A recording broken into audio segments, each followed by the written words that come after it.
AP రాజకీయాలు వాలంటీర్ల చుట్టూ తిరుగుతున్నాయి. నెల నెల ఇంటింటికి వెళ్లి పెన్షన్లు అందిస్తున్న వాలంటీర్లు సెంటర్ ఆఫ్ పాయింట్ అయిపోయారు.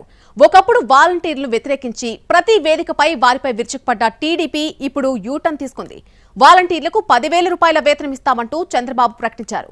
మరొక వైపు వాలంటీర్ వ్యవస్థతో ఏకంగా అమ్మాయిల అక్రమ రవాణా జరుగుతుందన్న జనసేన ఇప్పుడు సైలెంట్ అయిపోయింది. వైసీపీ కూడా వాలంటీర్లను ప్రధాన అస్త్రంగా మలుచుకుని కూటమిపై విరుచుకుపడుతోంది. ఏ మాత్రం చంద్రబాబుకు అవకాశం ఇచ్చినా వాలంటీర్ వ్యవస్థ ఉండదని ప్రచారంలో హెచ్చరిస్తున్నారు సీఎం జగన్. ఎన్నికల ప్రచారంలో వాలంటీర్ల అంశాన్ని చివరి వరకు తీసుకెళ్లే ఆలోచనలో ఉంది వైసీపీ.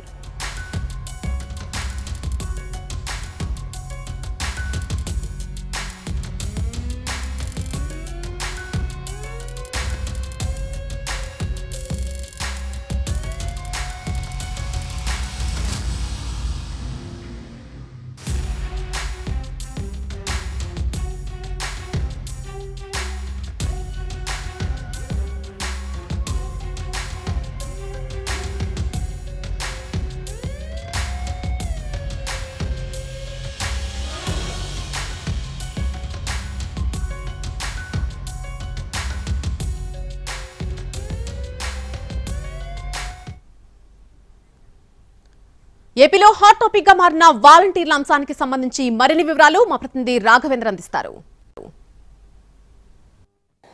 ఆంధ్రప్రదేశ్ అసెంబ్లీ సార్వత్రిక ఎన్నికల్లో వాలంటీర్ల వ్యవస్థ అంశాన్ని ఒక ప్రధాన అస్త్రంగా వైఎస్ఆర్ కాంగ్రెస్ పార్టీ తీసుకుంటుంది. ఇప్పటికే వాలంటీర్ల వ్యవస్థకు సంబంధించి అంటే వైఎస్ఆర్ కాంగ్రెస్ పార్టీ 2019లో అధికారంలోకి వచ్చినప్పటి నుంచి విపక్ష పార్టీలు ఆ వ్యవస్థకు సంబంధించిన పలు విమర్శలు తీవ్ర స్థాయిలో చేస్తూ వస్తున్నారు.